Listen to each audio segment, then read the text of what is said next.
The hosts of the Swine Brothers show are not role models. They're not even human. They're complete monsters. The Swine Brothers show is dumb, crude, thoughtless, ugly, sexist, self-destructive, foolish, and a crime against humanity.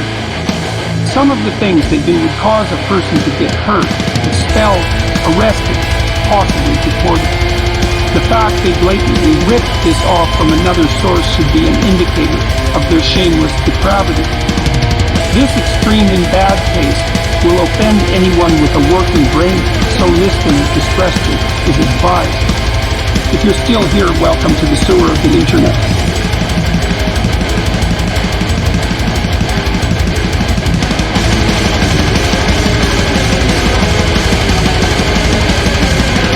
And then she nibbles on my titties and says, suck my dick.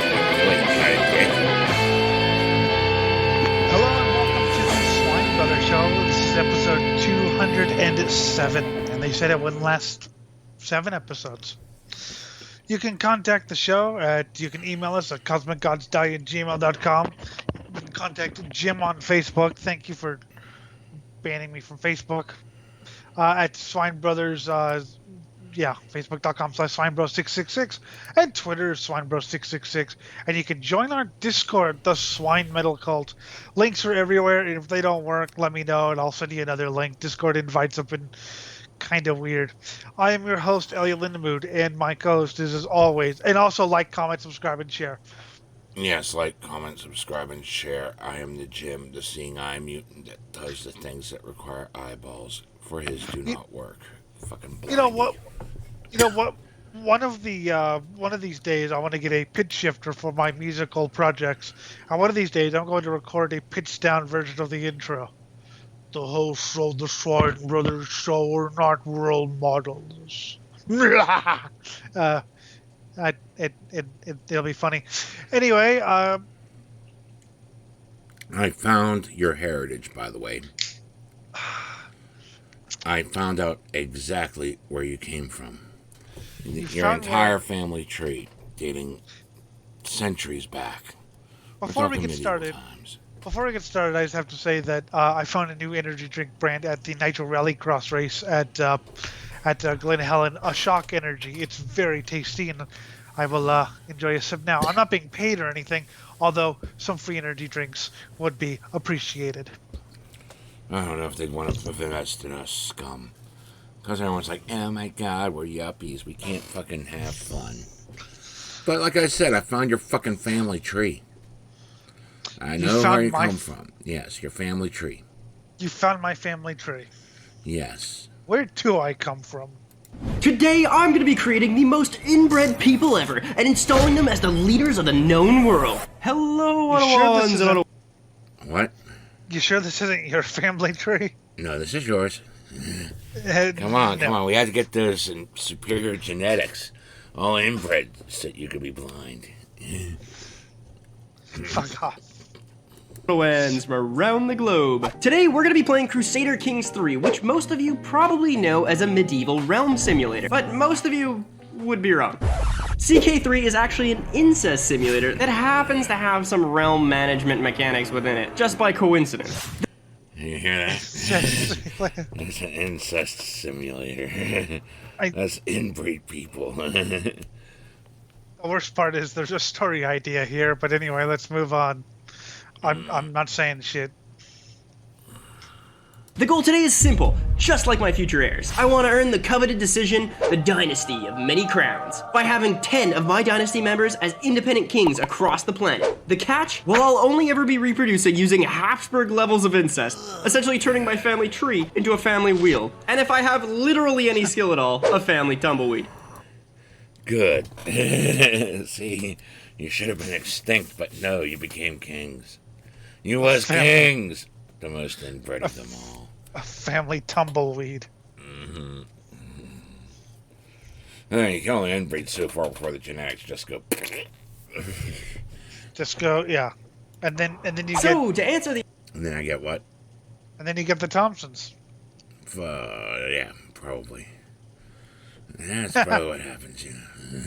age-old question, what if I could create the state of Alabama in Europe? I'm gonna be starting in Holland out here, because the Dutch have absolutely insane bonuses, and don't worry, I'm gonna show how literally any Huh?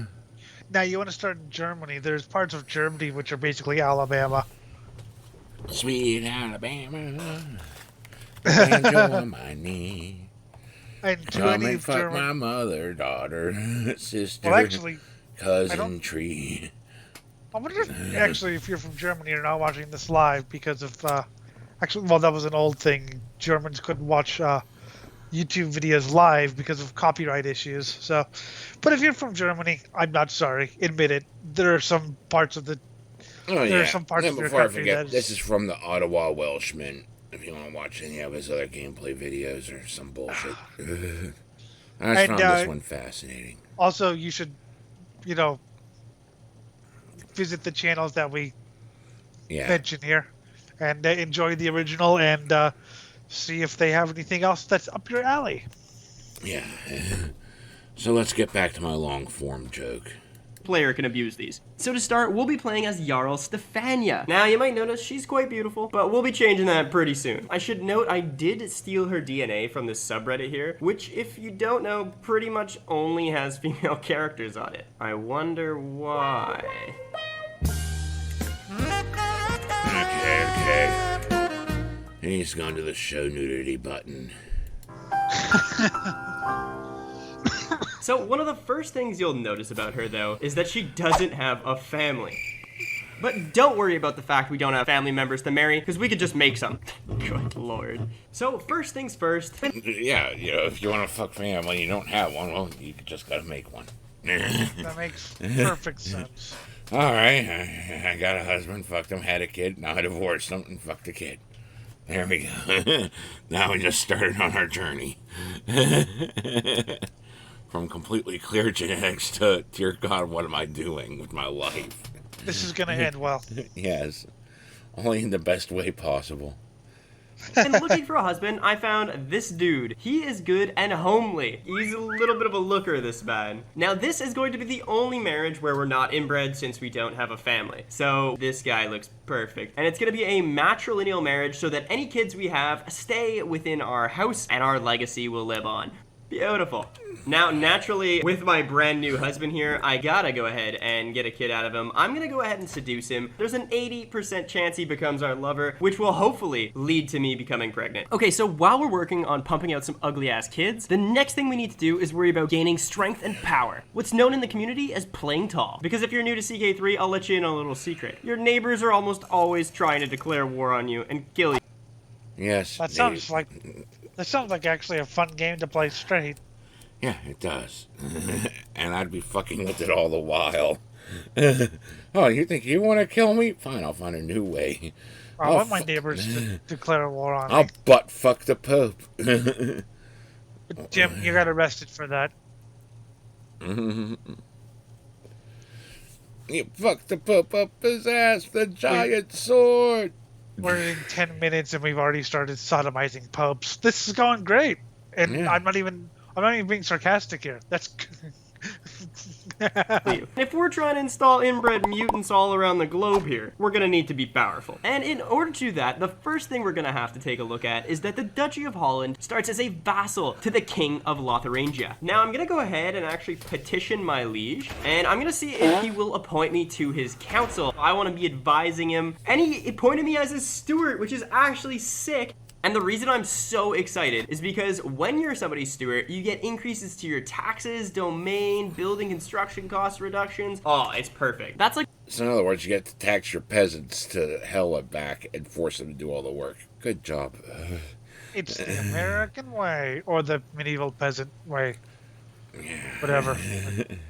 one of those little tricks that not a lot of CK3 players use that give you some tasty buffs and is going to propel your game to the next level. What I'm going to do with that is really save up my gold, build up my empire here so I don't have to worry about being invaded the whole game, and this way I can really focus on the inbreeding aspect of my game. Because you know what they say, if you can't keep it in your pants, keep it in the family. This is such a cursed playthrough. Okay, getting back to it.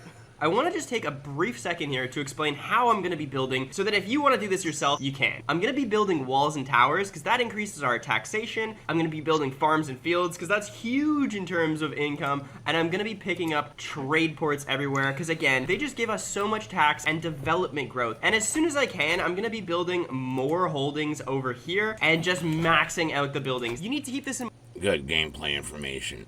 Okay. I like how he's I'm making a legit kingdom just so I can inbreed. I don't want to be invaded. I'm too busy creating genetic freaks. Yeah.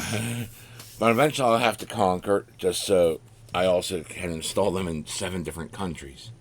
AKA the royal family. Mm-hmm.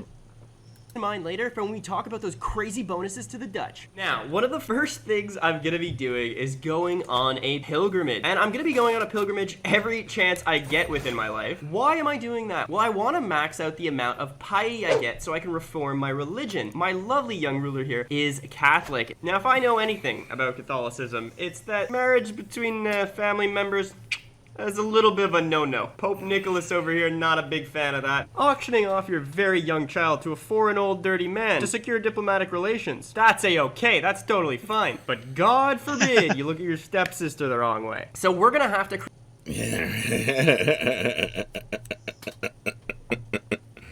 Oh my God! I don't really have anything to comment on that. I think you did a beautiful. I think you did a beautiful job of. Yes. Well, we can sell our kids off, but we Pope can't. on a rope. Fuck our mom. Pope on a rope. We're allowed to be this morally bankrupt, but not in that way. Pope on a rope. Yes, that is Meatman classic. Create our own religion that allows for that. And that way we're a little bit less devious. And coming back from that pilgrimage, we got 875 piety. That's gonna be super helpful when reforming our faith. And after seducing our husband here, we've gained the trait pregnant. Oh, she's preggers all right. And I'm hoping this kid's so ugly he makes Steve Buscemi look like Ryan Reynolds. Oh, and we had a daughter. Let's take a look at her. And she's perfectly fine. So you're telling me the one game I actually want to inherit a bad trait, and I can't do it. Oh, bruh. Oh, and right away we gained the trait pregnant again. Damn, getting to work. All right, hopefully we have a son. And we've had a son, Toki. Finally, a new player heir, and he's homely. Oh, hell yeah, dude. You are gonna be perfect. And we also got our first negative trait. Now, if I'm trying to install mutant inbred people all over the world, I want to see how many of these I can stack on top of each other. And as I've been waiting for my son to grow up, I'm gonna go ahead and pick up another lifestyle perk, Profit, which reduces my faith creation and reformation cost by 50%. I've also been saving up my piety to create a new Christian faith, and we are gonna completely change it up here. In terms New Christian faith. Get ready for it, kids. Oh God. We're going straight Mormon here, but the opposite way. In terms of our view on gender, I'm gonna go with equal inheritance, so we can play as literally our worst kid, whether they be female or male. Now for our marriage type, we're gonna make sure we're going polygamy, because why have one family member as your spouse when you could have 4? Finally, with That's always good. You know, fuck all the kids you have. Yeah. regards to who we can marry, close kin marriage taboo? I don't think so. We're going unrestricted. Anything's allowed in this day and age. So our tenets are the next interesting one we're gonna take a look at. We're gonna go with natural primitivism that reduces our stress gain, and our adherents don't wear clothes. They're completely naked. Not only that, but we're gonna go with ritual cannibalism, allowing us to reduce stress by devouring and eating people. And finally, it's like, you know, you have any kids you don't want, you know, you just eat them.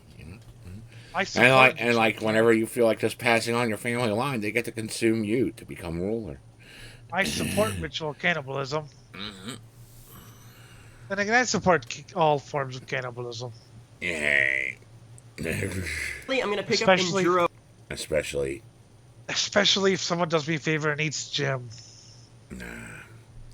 Because you know what will happen to them? They'll get diseased and die quick.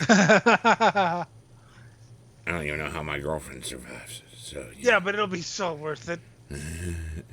Where adherents can decide to end their own life when old. This will be perfect for anybody that's a little bit too frumpy and just wants that sweet release of death.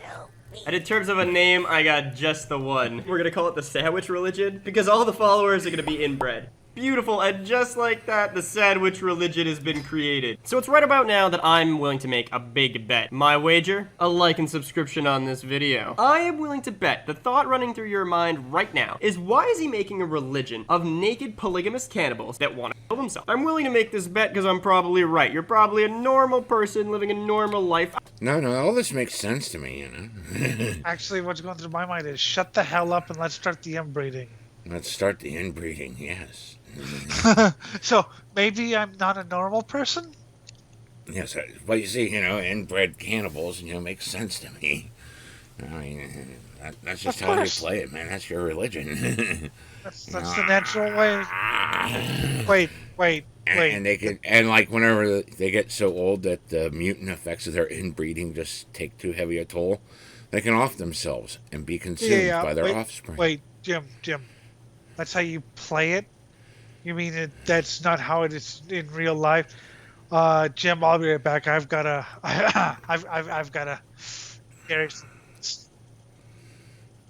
Necrobestial pedophile. Yeah, I know. I thought we were doing this in real life.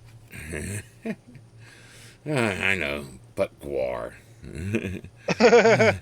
Asking a normal question like that. But clearly you're not a Crusader King. A Crusader King doesn't look out their window and say, wow, we are living in the worst timeline. Primarily because you pretty much have to play this game with the blinds closed. A Crusader King instead looks at his computer screen and says, I bet you I could make a worse timeline than this one. And that's exactly what my beautiful religion does. It makes a worse timeline. And my goal...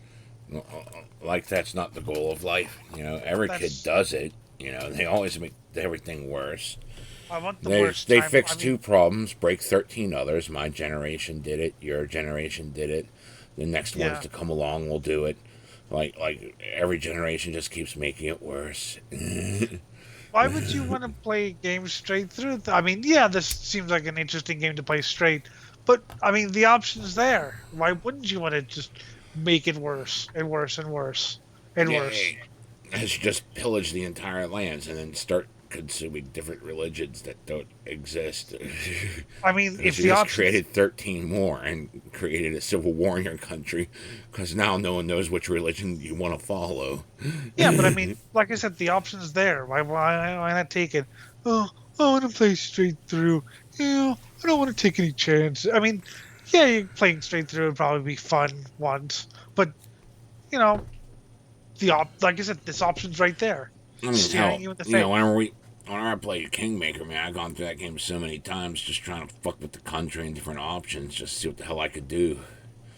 And they were really good. They were really good at the fucking branching paths on that, because I could really fuck things. Yep, and yet still the good characters decided to stick with me, probably for their own personal safety. She's a mad woman, yeah, and I'm keeping my mouth shut. I'm keeping my mouth shut. I wish not to be consumed today. Yeah. I liked whenever you said, dude, we went too far. Because, like, we fucking recruited Vortikai as our guy. It's like, oh, God, I think we just ruined the world. Yep, we made it a worse place to live, definitely. And we just effectively killed one guy so that he could take we over. Didn't just, no, we didn't just kill him. We destroyed his soul. Yeah. That's completely beyond level of evil there, man. It's like, yeah, and the moment you destroy a soul, that should instantly shift you to evil, period. You're just evil now. I like that. Oh, and then you go in and you decide to sell the souls that he had collected. Yeah, even if you didn't recruit him and you still make that option for money, that's just so beyond evil. I don't care. You're no longer a paladin. You're evil. I like how in game, or at least the only person who could ever call Sarah scumfuck on her position was Octavia. She was like the only one she would actually listen to. Yeah, and then I mean, this is going too far. Okay, fine. I'll be merciful this once. But everyone else, even the evil characters, if they say he's going too far, whatever. But That's the way it is with me in my life. There's only one person who can tell me that, this is too much even for your standards. Remember, bandits are just adventurous tax collectors, because taxation is theft. That was so horrible. I love that. I mean, I love it too, but it was horrible. I personally love favoring the bandits myself, but, those are the laws I want to make. Is to spread this beautiful religion all across Europe. Okay, the world will see that God favors us. I like that it kept their little hat regardless of everything else. Oh, and look at it. It's beautiful. The sandwiches will reign supreme, I guarantee it. Naturally, one of the first things we have to do with this new religion is link up our son and daughter in marriage to get some good inbred kids going. And if there's any positives to this at all, at least he won't be nervous when he meets her parents. I've also... That's right, the parents, but they're my parents, too. What? I have to say, I've written a story like this. Granted, it's a little bit different because it has, mind control in it. But I've written stories about, this kind of thing. Yes. I think mine's better, but of course I do. Oh, well, this is just the family orgy, You go to the family reunion to pick up dates. Must breed. Must breed. Also changed our little house crest here to be the incest wheel. And one other thing to mention is that because we changed our religion, the Catholics aren't gonna like us very much. Let's take a look at our liege here. Oh my god, he is looking worse for wear. Is he doing an incest-only challenge too? Ugh. So what we're gonna need to do, actually, is modify our vassal contract. I'm going to offer him higher levies, but make sure our religious rights are protected, so he doesn't come infringing on our nakedness and our polygamy and our incestuous this. Oh, okay, so Lotharingia just split up into 3 different kingdoms. The Kingdom of Italy, Lotharingia, and the Kingdom of Frisia. So we have this guy as our liege. Oh, and he's super weak. So I've taken a couple holdings here in Frisia, and if you take a look at our liege, we now have this option to claim our liege's title because we have more than 51% of his holdings. So let's go ahead and rock this. So I can declare war on him now for the whole kingdom, and it should be pretty easy. He has less guys than us, no allies. And smacking him up gives us 100% war score. We can go ahead and enforce these demands. Beautiful. And now we have made our religion the official one across the land. Oh dear. Just because we noticed you have fewer people than us. Yay, just so now, barely over 51% of the population. We said, nah, we're taking over now. Fuck you. And now they're going to make incest mandatory. Mm-hmm.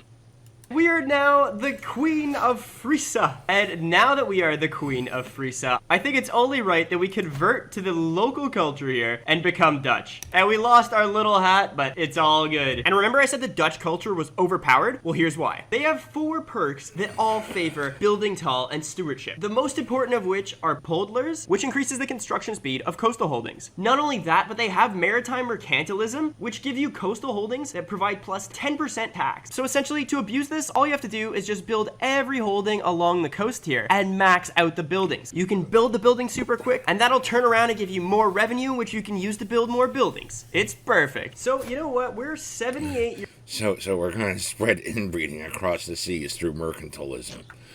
Awesome. And so it comes to pass that everyone dies. Hey, I can get you all that all those apples you want at half price, but you gotta start fucking your brother. Sounds good to me. What? No. Years old, and I would actually love to play as my son at some point today. So I'm just gonna kill myself, as any good sandwicher might do. Consolamentum initiate endura. So we will now continue as our son, King Johnny over here. Now what we've done with him is a bit interesting. He had this daughter here, Queen Stefania, who was a homely dwarf. Well, I've actually linked these two up in marriage, because a family that lays together stays together. And it turns out she's pregnant. So this kid's gonna be interesting. We'll put You gotta love it, First thing he did was, like, after he married his sister, she left a picture, and no, she didn't even have to leave a picture, it's polygamous. So he also married his daughter, who is a dwarf. This is so wrong. It's great. Let's just keep going down the family tree. Welcome to House Lindemood. Put it that way. And so we had a son. Let's take a look at him. Clades. Oh, he's good at inbred, this kid. And I got the perfect name for him. Bruh! No, I died like almost instantly. So I'll be playing as this daughter here now. Okay, we gotta find her a good Oh, God. So, the moment your daughter has your son, your daughter gives birth to your son, then you died. Because it was just too much joy to take, I guess. Look at him, he's so beautifully inbred. I'd make a Jerry Springer joke here, but I feel like that's too easy. That is too easy. Rest in peace, Jerry. And Gigi Allen. Mm-hmm. Spouse to kind of pump out some more kids here. So we have this brother, so maybe we can arrange a marriage between us? Yes? He's a brother cousin. You know. Oh all right, well, you can promise the sewer of the internet. Yeah.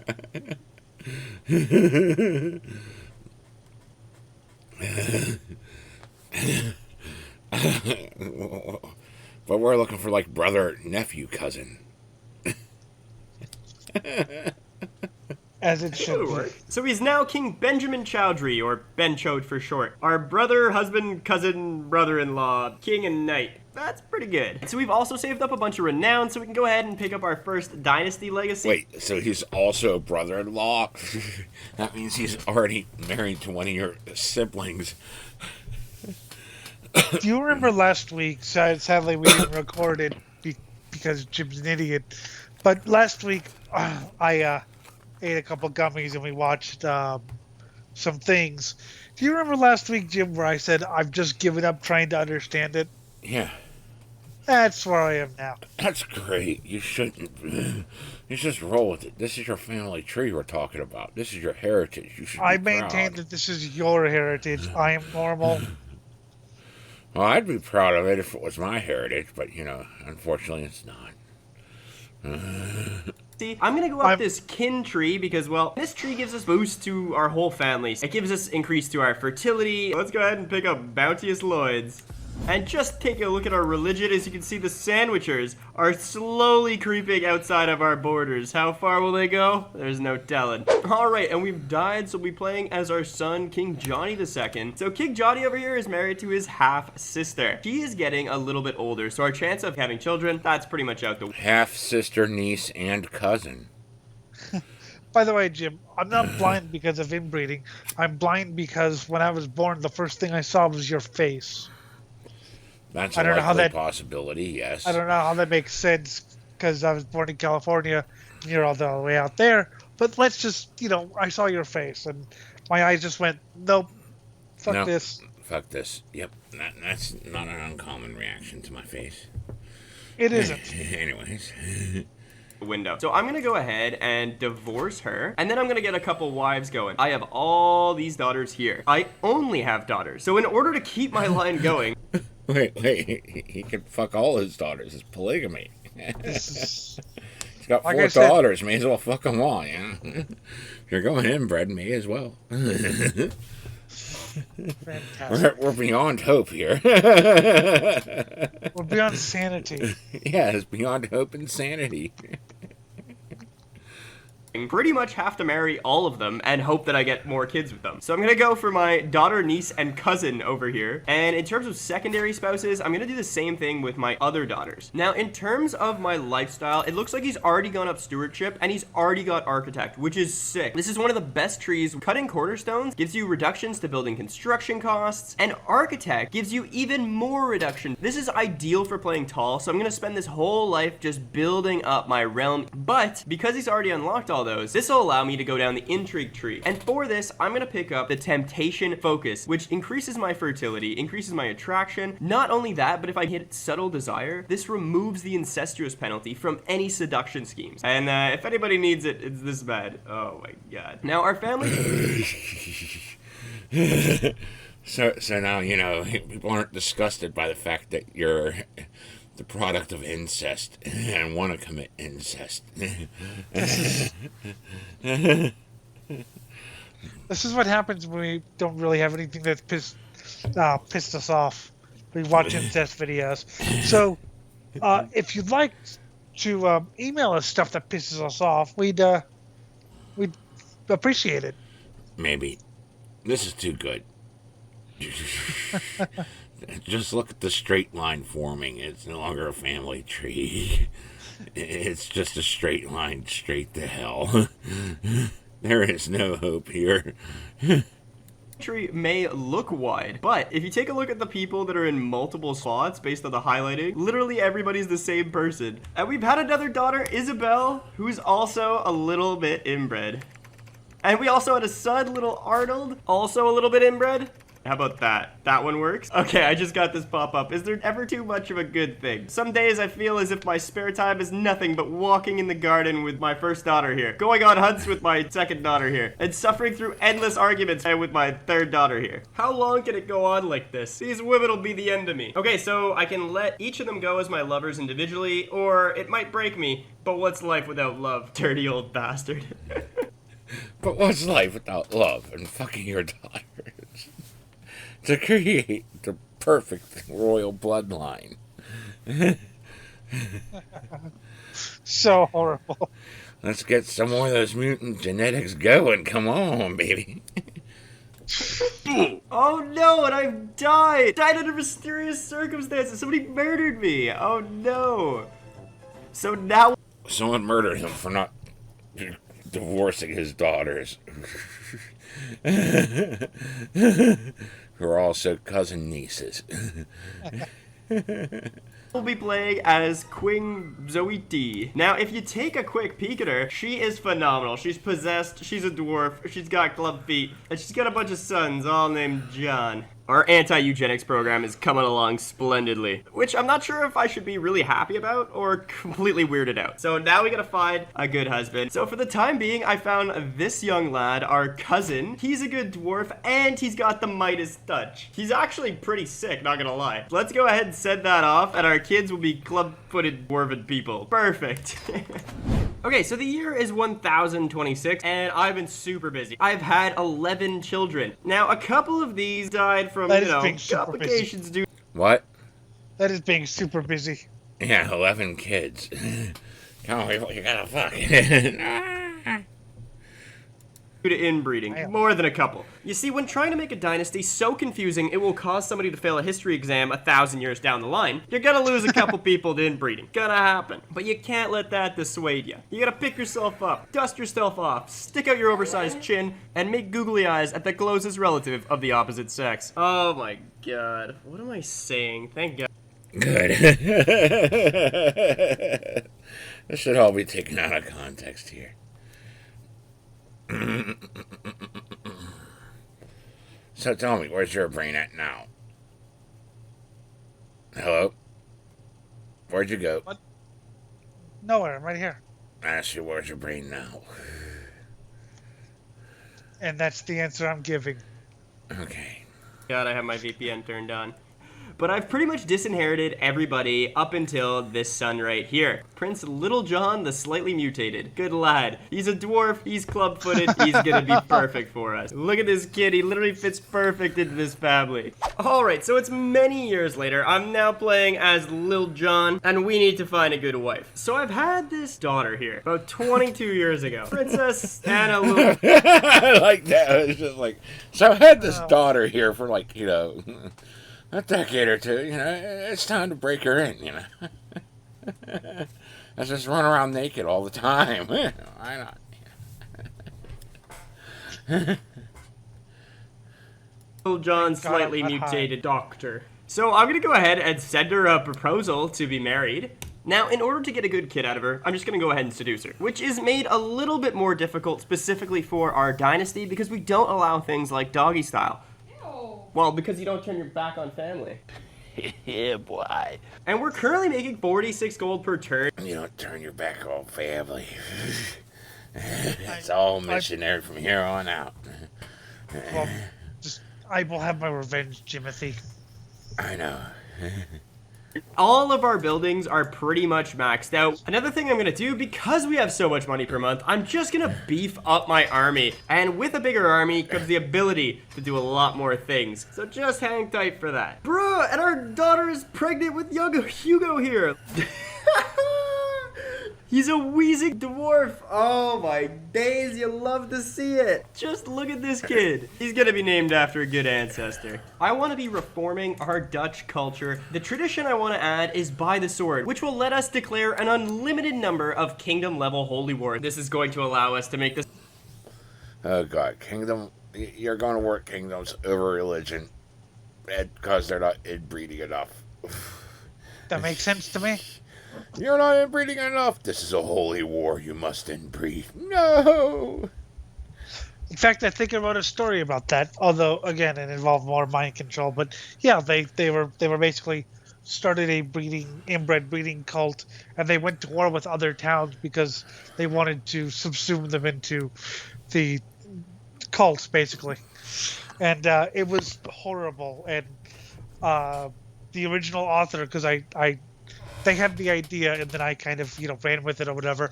The original author called the idea, quote, the sickest, most depraved thing I've ever read. Good. It should be sick and depraved. Which of course, was a compliment. Mm-hmm.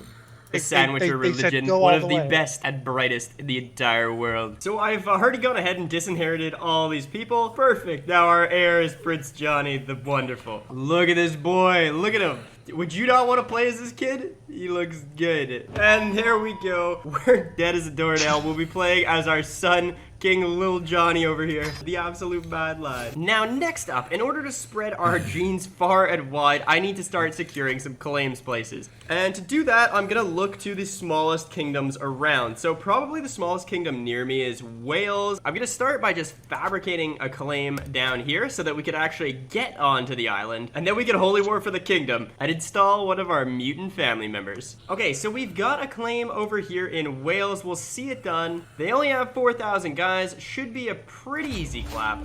And just like that, we secured Wales, so let's go ahead and enforce these demands. And now that we're actually neighboring all these other counties, I can holy war for the rest of it. So I'll just cut back once I've done that. And perfect, the rest of Wales is ours, so we can enforce these demands, disband all. But next, it's time we look south to the Kingdom of Navarra. Probably the next smallest kingdom around. And in just capturing the war target, we got 100% war scores, so we can enforce these demands. Awesome, so we just got a claim on all of Corsica, so let's lock that in, and we can go ahead and start declaring war down here. At easy. God. What? Expansionism. Yeah, you inbred to the point where we have to expand. Not for new genetics, no, to spread the idea. It's the word. Fuck your sister, mother, brother, cousin. What? How's she also brother? I don't know. As you like, we take Corsica, and that gives us a foothold to the Kingdom of Sardinia. Beautiful. So it's been a little while. I've been just warring people, and I've been able to secure the Kingdom of Wales, Navarra, and Sardinia. Now, if I expand too rapidly, these big boys like Alba or maybe England are going to decide, hey, I want some of your territory. So what I need to do now is refocus on my economy. I need to pick up hoardings, upgrade all of my buildings to the next era, and then after that, we can focus on picking up more land. 12 seconds later. Oh, and I know I said I wasn't going to war anybody, but look at Wessex over here. They only have 1,200 guys, no allies. Oh, they would be so tasty. Okay, I'm going to do it. I'm going to holy war them for the kingdom. One more kingdom this last. I just have, He can't help himself. What? He can't help himself. Nah, I just happen to walk like within 20 miles of my border. Notice you don't have any friends, not many people. So we're just gonna take you over. What? As you should. As my pappy brother son told me. And after taking some more holdings, we got 100%. Oh my god, that was literally too easy. Let's enforce this. And the Kingdom of Wessex is now ours. And I'm just gonna grant all these titles to my lovely inbred dwarven son. Perfect. Look at him, he looks so dumb. Now my daughter Anna has like come Jim. of age, and this is a phenomenal daughter. Huh? He looks like Jim. Only a little bit. I'm much worse. See, that's why I said this is your family, not mine. Nah, this is yours. Totally yours. I come from good, solid. Mutated flock. Fuck you. Daughter and cousin of mine. Why? Because she's a dwarf, she's scaly, and she's a Weezer. And the great thing about arranging a marriage between us two is not only that our children are gonna look absolutely terrible, but they're almost guaranteed to have the dwarf or Weezer trait. My name's John. These kids are gonna be perfect. So I'm gonna Oh my link God. that up, and I'm also gonna make sure we're just doing a little seducing. At 95% chance, we need these kids to be pumped out. And 95% chance to seduce your So she's daughter already sister. a dwarf. Yeah, she's a dwarf. He's a dwarf. And they're, oh god. perfect. The love a father-husband feels for his daughter-wife could not be wrong. Me and my lovely, scaly young bride here will be perfect. That is literally what nightmares are made of. And we will have a glorious child together. Oh, I'm gonna need a fucking shower after this video's done. This is so gross. Our scaly wife... What? Me too, and I can't even see it. I know, it just gets worse. Thanks, Jim. By the way, this was Jim's idea, so if you wish to kill him, I'm innocent, and this is Jim's idea. Nah, this is great. Just look at your family tree. Where you come from. has delivered us a son, Prince Albrecht. Let's take... So we got a scaly, dwarven, hideous, inbred little bugger. He will be the heir to unite the thrones, and he will be known only by one name. So we do have a ton of phenomenal sons and daughters here, most notable of which are Princess Longhead, Princess Eyes Too Wide, who's not to be confused with Princess Eyes Too Close, twin sister of Prince Face Too Small. But I'm going to disinherit them all so that we could play as a lovely Prince John, our son, grandson, and cousin. Okay, and we've died, and now King John ascends to the throne, having... Our son, grandson, cousin. We just disinherited the entire family just so we could play as this person. Yeah. We like this guy. He should inherit the kingdom. What? This is just not right. You just keep disinheriting people. No, you're not inbred enough. It's not straight line. This is a son and grandson and a cousin. This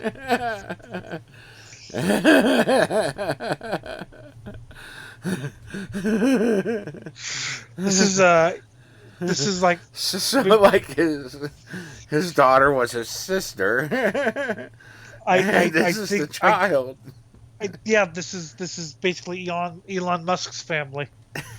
That's actually not much of a joke if you ever actually heard about like the weird ass dad who's been fucking his stepdaughter Oh, joy.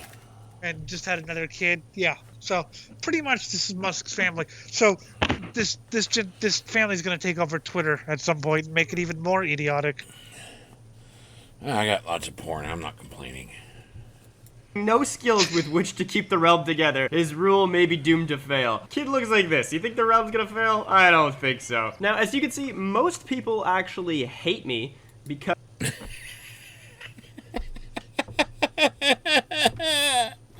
Why would they hate him? Actually Why hate would they me. hate him? This is perfect. There's no need to hate. Just go. I want to hear why they hate him. Well, I'm inbred, hideous, a dwarf, and scaly, and those are all negative modifiers. So I think it's time King John puts an end to this dynasty of many crowns and starts taking some land. So I've realized in order to be able to pull this off successfully, I need to max out the rest of my men-at-arms. So I'm just gonna jack these guys up. That's gonna increase my total army size to a potential of 20,000, most of which are elite soldiers. So that's gonna be sick. I gotta be honest, I'm actually hyped for this. I literally spent like 300 years just building up a massive army of inbred children, and now we're gonna be declaring war on literally everybody we see. Picking up 10 kingdoms across the globe, installing our mutant inbred relatives, and releasing them into the wild. It's gonna be sick. It's time we go ahead and declare war. And I'm looking at Ireland. Look, they only got 5,000 dudes. That should be a super easy clap, and we can war for the Kingdom of Ireland. And taking only about half the holdings, we get a 100% war score. We could go ahead and enforce these demands, and that's one more kingdom under our belt. Taking a look over here at Canada's land bordering neighbor and natural enemy, Denmark. He's a funny looking man, and I'm gonna go ahead and just declare war for the Kingdom of Denmark against him. And just like that, we get a 100% war score. We can enforce demands. Another kingdom under our belt. And for my next target down here, I'm... You're just inbred into a group of warmongers.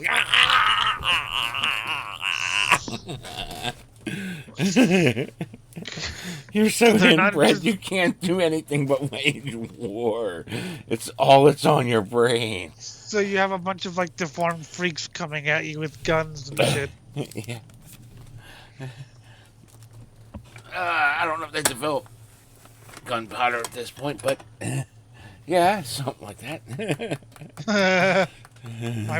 Yeah. I don't think they developed gunpowder yet. Looking at Lotharingia, and after taking a bunch of holdings, we got a 100% war score. We can go ahead and enforce this bad boy. Now, I would kind of like to pick up Bohemia here. They seem like they're pretty weak, so what I'm gonna do is just take my court chaplain and fabricate a claim on the duchy itself. In the meantime, though, we gotta keep declaring war, and I'm looking down here. Perfect, and in taking the capital, got a 100% war score, and now we have this kingdom down here in Africa. So I've been able to secure a claim on Bohemia here. Now it's time to declare war.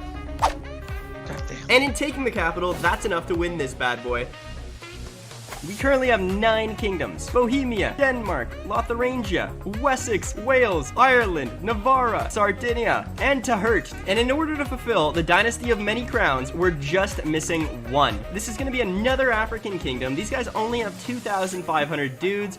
Let's go ahead and declare war, and that gives us 100%. We could go ahead and enforce our demands. Okay, so this whole map is a bloody mess now, and if you take a look, our sandwicher religion has slowly started to spread outside of Holland. It's taken over almost all of Ireland, definitely all of Wales, Sardinia, and down here in Africa, you start to see the transformation. All I have to do now is grant all of these vassals independence. So we'll give you Ireland. Enjoy. Would you like Wales, sir? Let's go ahead and grant you Wales. Would you like Wessex? There you are, madam. Have a good one. Enjoy. Her husband's in prison for inbreeding. You know, inbreeding is legal. He doesn't even care about conquest. He just wants his religion to spread. Yeah. This reminds me of something the voices would command. Yeah. Thuringia, you want it? Here you go. Hey, you want Bohemia? Take it. Kingdom of Navarra, it's all yours. Sardinia, you want Sardinia and Corsica? Here you go, Sardinia and Corsica. Boom. And with giving out all those titles, we've unlocked the dynasty of many crowns. I can't chalk this up to anything other than a huge dub here. We look absolutely hideous. We have nothing but hideous dynasty members controlling kingdoms all over the known world. May our legacy... Look at this fucking guy. May our legacy live on for eternity. And that just about does it for this game. Thank you so much for watching. If you liked the video, consider giving it a like and a sub. It doesn't cost you anything, and it helps me out more than you can ever imagine. And boy, oh boy, do I appreciate it. I literally never want to see this again. And finally, if I don't see you, good afternoon, good evening, and good night. Yeah, so dude, what he said, if you liked the video. And Yes. also check out the original. We'll post it in the description, and check out the channel. Maybe it has stuff that's up your alley. Maybe. All right. Maybe it has more inbreeding stuff. I feel like I need to take a shower now. No. You sent me this thing. We're watching it. Now we're gonna watch something else because Yes. we're gonna react to videos, but we're not gonna tell you what it is because we're not professional. That's right. This is from Blue Jay. Yes, it's called. What's the title of the video? Historic duels that put the Wild West to shame. Yes, and Jim, have you ever just been really annoyed at someone and just have you ever wanted to duel someone? Because I have many times. Sometimes I've wanted to duel you, but I realize you'll probably just come apart after I touch you. But you ever wanted to duel someone, Jim? Yes, you usually, yes. Like, We gotta duel sometime, and then, like, your head will be on a pike, and it'll be glorious. Well, I hope our duels are as interesting as these. Press play. Petty disputes are like taxes. They hit you when you least expect it and usually lead to some sort of criminal threat. Unlike today, where death threats can be made from the safety of your couch, the people of the past didn't have the luxury of the internet to keep their murderous desires at bay. Instead, they resorted to a good old-fashioned duel to settle their differences. This glorious practice sent a strong message that no matter how big or small, any problem can be solved honorably with a little elbow grease and murder. But while dueling is no longer available today... Aww, it's elbow sad. grease. Every problem can be solved by a little elbow grease and murder. Oh, don't we all love that? It's just sad that we can't do it as often today. Yep. Don't you worry, champ. We have our alternatives. Hey, so actually, I said I didn't want any pickles. Ratio. What's that gonna do? Ow. But for some, a traditional duel can only bring so much excitement. You know how getting stabbed and shot at gets dull after a while. So today, we're gonna explore the stories of those who participated in some of the wackier duels in history. Wackier duels, okay. Yes. So let's enjoy this video about duels. I mean, dueling, of course, has a long and storied tradition. I remember the first time I read about it, I was like, wait, you mean people used to like just kind of shoot at each? I mean, yeah, there were rules and stuff, but if you could like kill someone and get away with it? Yeah. Cool. I'm pissed off. Let's kill each other. Okay, bang. I win. As you'll see, it doesn't always work out. I know.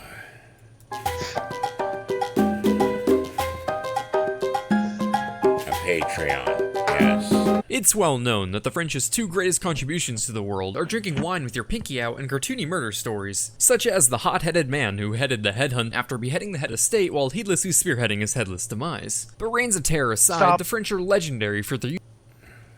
I want to know how many times he had to record that and stumbled over himself. I know. Trying to go over the reign of terror. head hunting, headless. Fuck, no, take two.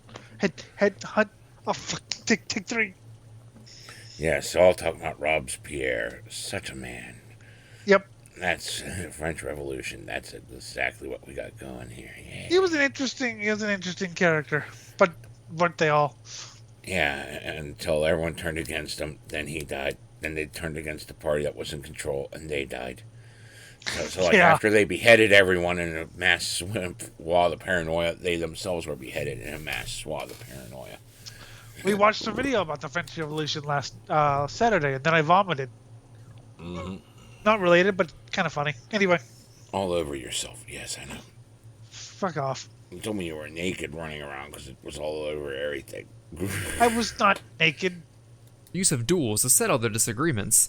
Everything from political differences to whose mustache best represents a kick-ass roller coaster. So when Monsieur de Gompré and Monsieur de Pique found out they had both been seeing the same woman, a duel was short to follow. The year is 1808, and the renowned dancer at the Paris Opera, Mademoiselle Tervite, was dating Grompré but began to see Le Pique on the side for a little extra baguette. Both men laid claim to the woman, because it's the 1800s and before Beyonce you could still do that kind of thing, agreeing to a duel to win her heart. But given the grand nature of the prize, so too must the duel itself be elevated. Okay, so go on, kill each other over some chick. Okay. Yes, rather than just like finding another chick. Or, tag team her on both ends, You can do that too.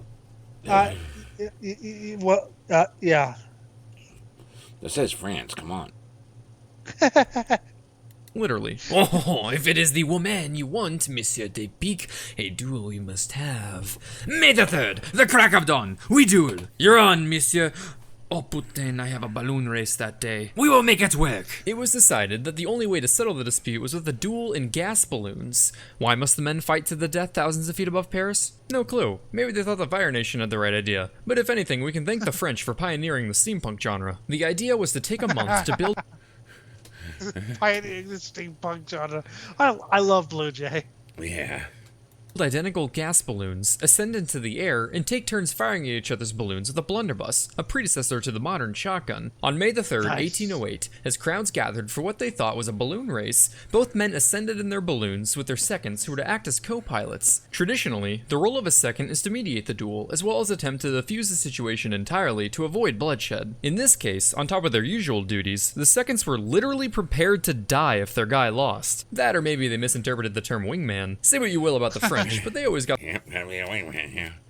For that chick that you want, Hey, This has got to impress her, or you're gonna die thousands of feet above the earth. if he dies and I live, I get the chick. Yeah, but you're in the balloon with him, so you'll probably die too. Yes. Shit, I did not think of that. their homies' backs. Pray, look around. It's so peaceful up here. Kinda makes your whole love triangle problem seem kinda small, huh? Yeah. You know what? You're right. Hey! What? I think I want to go down! You dare call me a clown? No, I said I want to go down! No, you're going down! Fuck!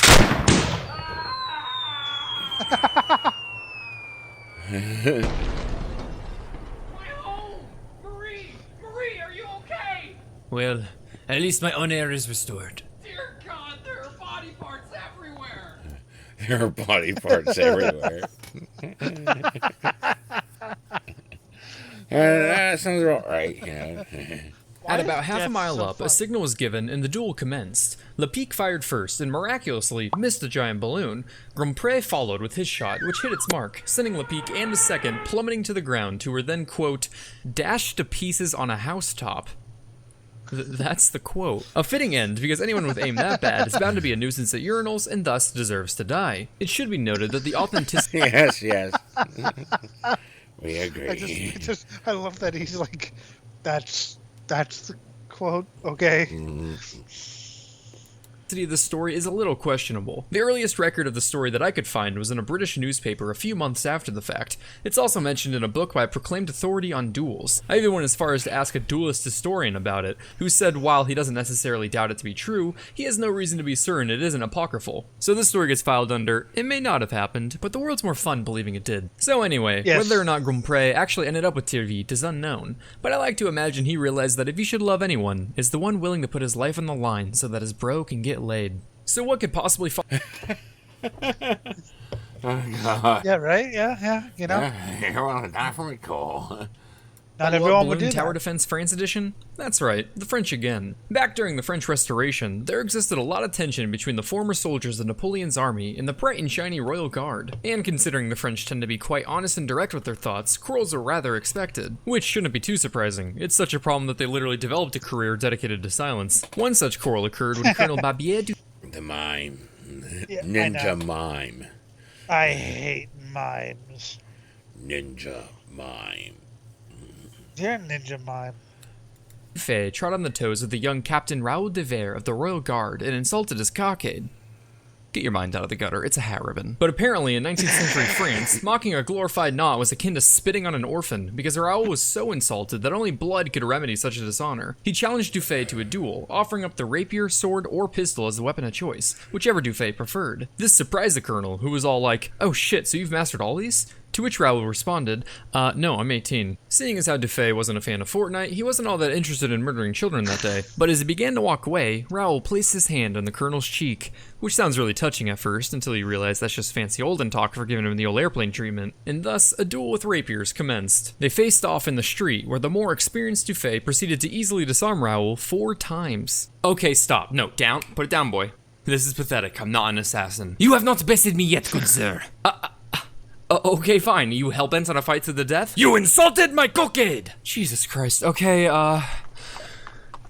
let's make things interesting.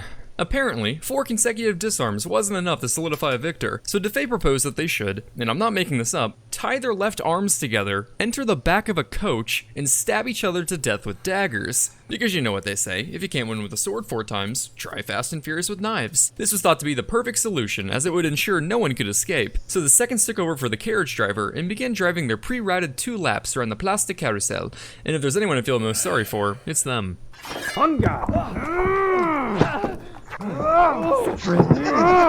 Waiting for my spin move.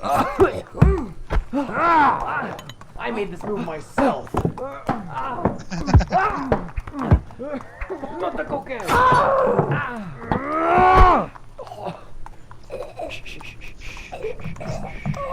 This is your future, Jim. So did Raoul finally catch his break, redeeming his honor solely by the insult to his cockade and numerous disarmaments? No. No, the lad was very dead. Dufay also appeared to be dead at first, having been stabbed 4 times in the chest, but he ultimately recovered from his wounds. Some accounts claim that he later died from his injuries, but the majority of the sources I consulted state otherwise. Plus, as we all know, it takes 37 stabs in the chest to kill a man. So if we learned any— Yes, llamas in hats. The what? Yes. Llamas in hats. I thought it took 200 stab wounds to kill a man, but now I'm hearing that might be a little overkill. Nah. Ha! Ha! That's 2 metal references in one joke. I'm on fire! Yep. any valuable lessons Yes. from this encounter. It's, Moving on from France, we have a story that takes place on the other side of the English Channel. On a cold winter's evening in 1765, the 2 cousins, neighbors, and friends, Lord William Byron and William Shaworth, were enjoying their weekly dinner at the Star and Garter Tavern in London. It started off pleasant enough, just 2 blokes enjoying a chinwag, having a laugh, you know, British things. But as the wine continued to run, so too did their mouths. A conversation began on the proper way to hang birds after they were shot, which soon transitioned into whose estate held the most game birds. But little did they know, they were both Redditors at heart, and what began as some harmless boasting rapidly escalated as neither side would back down. You see, Byron, at my estate, we roll the wings up like crescent rolls and hang the bird from the claws. Well, it only makes sense coming from an estate like yours. What do you mean by that? Oh, only just that you obviously lack proper experience with an estate so devoid of game birds. This is coming from the bloke with only 20 pheasants on his estate. 29? And please, you don't have more than a handful of quail in your brush. Good sir, my estate is brimming with quail, along with dozens upon dozens of red-legged partridges. You have as many partridges as you have admirers, you wazzock. Meanwhile, I've got 18 capercaillie roaming my backyard. I've got 17 ostriches. Yes, 17 ostriches that run circles around your pathetic capercaillie. 14 pterodactyls! My estate has 14 pterodactyls flying leagues above your glorified giraffe chickens! Alright, how did everything turn out tonight? Wonderful. Say, could you show us to a room? The argument escalated to the point where they drew their swords and asked the waiter to show them to an empty room. The waiter returned after hearing a lot of commotion to find Shaworth gravely injured, with Byron's sword driven firmly through his gut, proving once and for all that Lord William Byron had the most birds.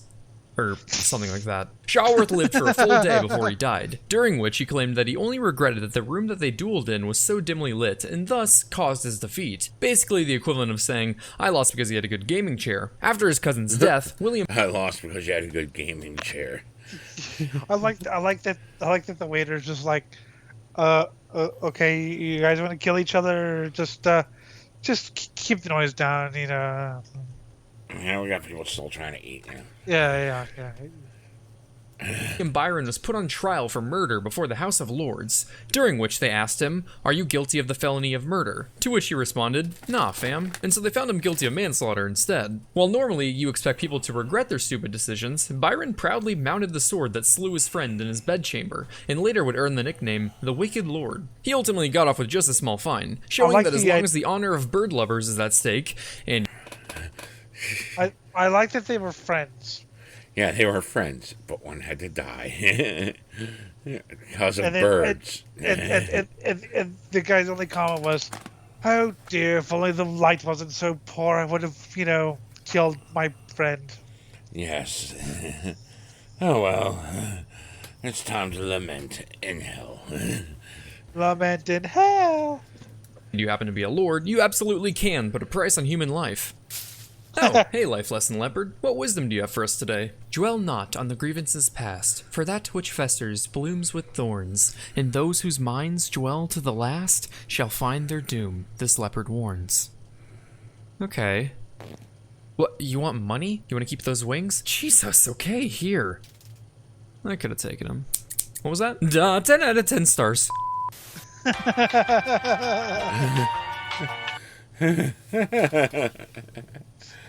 That's great shit. Don't fuck with Life Lesson Leopard, I guess. Just imagine the dumbest fucking internet argument leading to, okay, I have to kill my friend now. Yeah, I like the one where,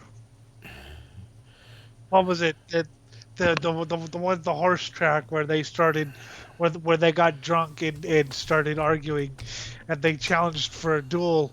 And then the next day they were sober. They oh yeah, we were supposed to kill each other, weren't we? It actually fought the duel. I don't remember the details, but it was in an article much like that about, you know, random duels. I figured we should watch a third video. Yeah, we should do that. So, And then we could call you it. know the third. promise that, you know, some political whack jobs make, that, you know, if we just, you know, always gave to charity, that everything would be awesome all the time, that if you just keep giving money to the poor, if the government gives money to the poor, if the rich billionaires give money to the poor, everything will be awesome all the time. Sure. We have a historic example of why that should not happen. Okay. It's 1312. As Abu Bakari II's great fleet sails west into the Atlantic, one man watches them disappear into the sunset. This vizier will serve as regent for the great explorer king, managing the state while his master sails the ocean that encircles the earth. And when the great king fails to return, this regent will take the throne the next year, under the name Musa Keita. History will remember him as Mansa Musa.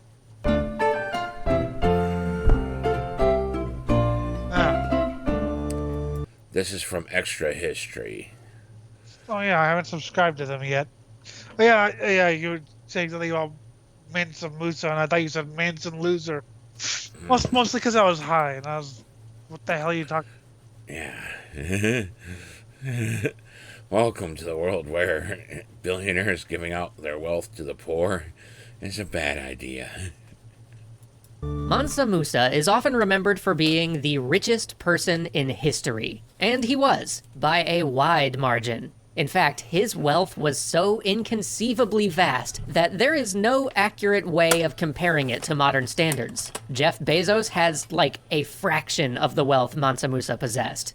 Europe, at the time, was not doing so great. The whole region was reeling from an economic crisis driven by plummeting gold and silver production. Meanwhile, Mali was drowning in the stuff. But Mansa Musa wanted Mali to be more than an economic superpower. He wanted to be a great state, recognized the world over. He spent the early years of his reign further consolidating the administration of the kingdom and developing the empire's trade routes. He greenlit a military campaign to expand the empire east, with an eye toward capturing the trade cities of Timbuktu and Gao. Then he turned his attention toward international matters, which also meant religion. Musa was a devout Muslim. In fact, probably more devout than his predecessors. But he was not above using religion as a political tool. Islam had made inroads with royalty in sub-Saharan Africa specifically because it gave them access to things that made the state more efficient, like Arabic writing, religious law, and Middle Eastern administrative practices. And, of course, Mali's lucrative trans-Saharan trade was only possible because it was a Muslim nation, like its trade partners. But despite economic might and religious prestige, Mali was something of a second-class power, treated as lesser than the kingdoms of its trade partners in North Africa. And that is something Mansa Musa could not abide. I want to be the greatest of all time. Don't we all, though? Yeah, be forgotten. I don't want to be forgotten. I want to be the greatest of all time. It was time Mali took its rightful place among the Muslim kingdoms. So, 17 years into his rule in 1324, Mansa Musa set off on the most extravagant Hajj, or pilgrimage to Mecca, in the history of humanity. It was a trip calculated to attract the world's attention and put Mali on the map. 2 other Mansas had made the Hajj before, but that was during a more chaotic time, when the resources and ambitions of rulers were diverted to surviving war and famine. Musa's pilgrimage would be part religious journey, part publicity stunt. It was a statement to the Islamic world that the Mali Empire was thriving, devout, and powerful. It was said that his glittering procession put even the sun to shame. Wealth beyond dreams, riches beyond imagination, camels for days. Literally. Some accounts claim it took over a day for his opulent caravan to pass. One account claims his retinue included over 60,000 people. At its head were 500 heralds carrying gold staffs and a personal Now, retinue of I've, 12,000. What? I have a problem with that. And okay, how do you feed 60,000 people? By being the richest man ever existing. Yeah, but still, that's not just rich. That's a logistical nightmare. Yeah, it's a logistical nightmare, but when you're that wealthy, you can do it. I can guess. totally buy this because of just how rich he was. I just like, oh good, Mr. Moose is coming to town, and then like 12 hours later, welcome to our village, 16,000th. How many? Oh, we're not even half the convoy. Okay, You know what? fuck. I'm gonna take a nap. You can welcome yourself to the village. Yes. That's about it. Yeah, it takes, a full day for them to just arrive and leave. Yes. It's like, okay, that's the last of them. Oh, wait, no, there's more. And servants dressed in silk and carrying gold bars. A baggage train of 600 camels followed, each one carrying 300 pounds of gold dust. Musa brought along his wife and her 500 servants. And that was just the showy part. They took a baggage train with enough pack animals to carry provisions for the entire crew. At every step of the way, Because one woman needs 500 servants. I mean, Yeah, and then the last trailing bit was like, these are our provisions. my question about the 500 servants, like, okay, I can understand if you're like super rich, having like 12 or whatever. 500 servants, what the hell did they all do? Okay, now I want, servant number 400, you're to carry me to the bathroom. Servant number 402, you're to close the door. The servant number 399, you're to wipe my ass. Now, No, here's the thing, too. In royal courts, you're supposed to know the names of each and every servant. that's why I changed all their name to Ralph. You're all just Ralph now. the well-dressed, generous, and What? Even the women are just Ralph. I can't remember, so you're all just Ralph. pious group made a favorable impression. Too favorable an impression, in fact. To fulfill his religious duty to share his wealth with the poor, Musa gave handfuls of gold dust to beggars and passers-by. Some accounts claim he built a mosque every Friday, and he spent months. Can you imagine? Oh, yeah, we need a temple in this city. Here you go. Every Friday. Here you go. I need another place to pray. Here we go. We're just building it right now. Okay, now we can pray.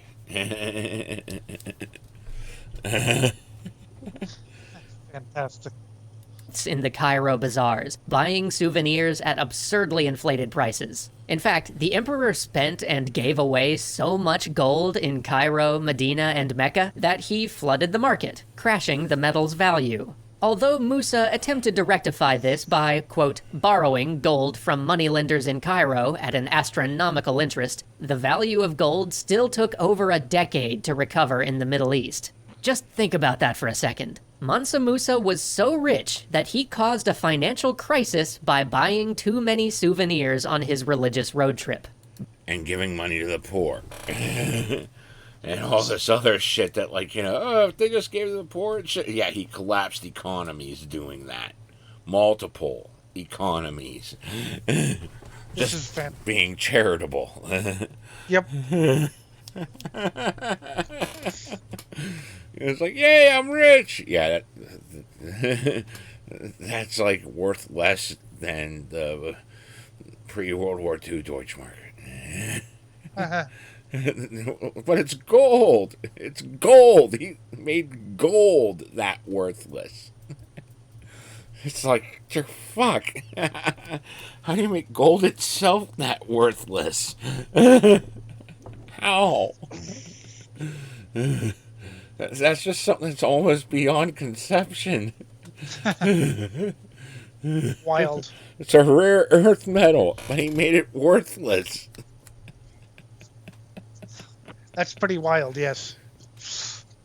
But he had That's- come all this way to make an impression, and boy oh boy, did he achieve that. Centuries later, residents of Cairo were still telling stories of his pilgrimage train, and their reports filtered to Europe through the traders of Venice. By 1375, European cartographers were producing world maps that featured Mali, represented by Mansa Musa inspecting a gold nugget. But this gratuitous display wasn't just to show off, it was also to attract talent. On his return trip from Mecca, Mansa Musa brought Arab scholars, bureaucrats, and architects with him, in hopes of building Mali into an Islamic cultural and religious center. On his way back home, Mansa Musa took a different route, through Timbuktu and Gao, which his armies had invaded and conquered while he had been away. And let's just stop to think about that too. Mansa Musa was so powerful that he could traipse off on a sweet pilgrimage party, leaving the kingdom in the hands of his son, with armies in the field, for over a year,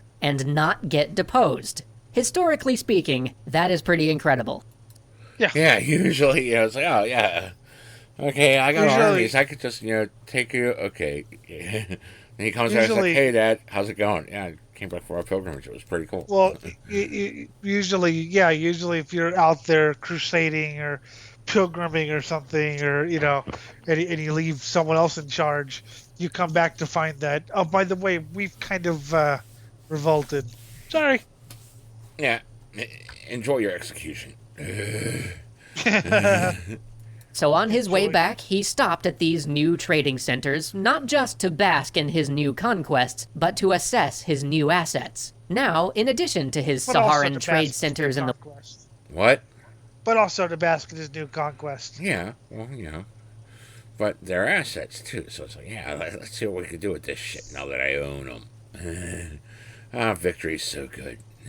West, he had two in the east that also sat on the Niger River. It was a good position for trade, but he wanted more. Timbuktu, in particular, would become a project of his, and there he would put all of those new architects and scholars to work. Together, they designed numerous buildings for the emperor, including a new palace, mosques, libraries, universities, and the great Jinguaraber Mosque at Timbuktu, which still stands today. This resulted in a boom of Islamic education in Mali, and the influx of trained minds, artists, and artisans brought increased commerce and made Timbuktu a leading city in the Islamic world. And this was at a time when the most advanced nations in the world were Muslim, from Spain to Central India. Mali became the center for Islam in sub-Saharan Africa, missionizing its neighbors. It was said that while gold came from the south and salt from the north, knowledge came from Timbuktu. Because of its unique location near the Sahara Desert and on the Niger River, it was a melting pot and a hub of intellectual and cultural exchange. Books were not only written in Timbuktu, but also imported from all over. There was an advanced book copying industry there, and at a time when books were luxury goods that were difficult and expensive to produce. And all of this was sparked by Mansa Musa's leadership in growing his empire. But You just gotta appreciate that, Hi, I'm here. Your economy collapsed. Good, I'm going. Come back. I stole your scholars. Goodbye. You see that place that, now that you're in complete ruins, come look at my place. It's like the place where all the scholars are. You learn things. Well, also, let's point out that they got this land for him while he was away. So, he gets a letter. By the way, you now own Timbuktu. By the way, you now... okay, thanks. Yeah, you own all this shit now. It's great, isn't it? Okay. That's cool. Now we're just going to throw all the scholars here, now that I know I own it. Oh, shit. I think we left a couple servants behind. Oh, well, we got, a few thousand more. But while the Islamic accounts tell of Mansa Musa's great wealth and prestige, there was another perspective. Local storytellers, the griots, who kept the oral history of Mali, spoke of a different king, a foolish one who wasted the imperial treasury and coveted Islamic things, abandoning the traditions of his people. So perhaps it's no accident that, shortly after his death, the Mali Empire began its slow collapse. Well, if you have a charismatic king, even if he's foolish, you can still rally people behind him. But once he's dead, even if shit starts to unravel pretty quickly. But yes, Yeah, that's that's what happens with charismatic leaders usually, Everyone follows them and then they die, and then there's infighting because no one's that charismatic, and then, oh my god, everything collapses in on itself. And I'm not just talking about governments, I'm talking about any sort of organization, leadership, cult.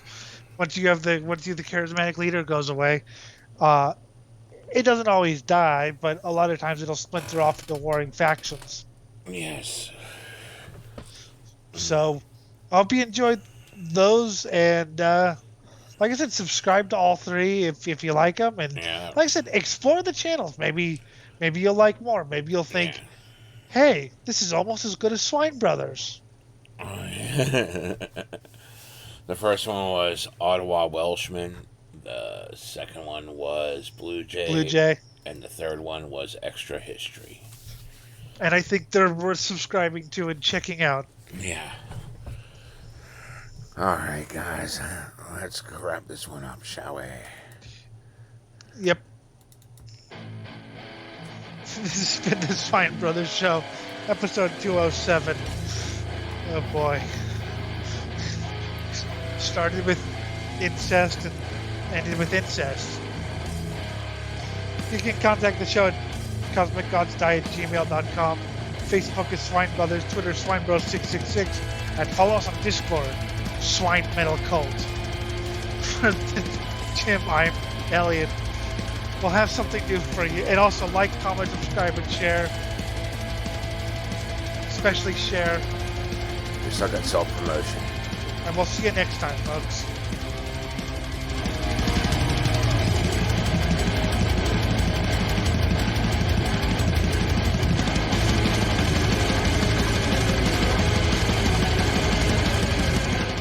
That still boggles the mind. So much money, you collapsed economies. Gold itself is useless. Fuck. Breed.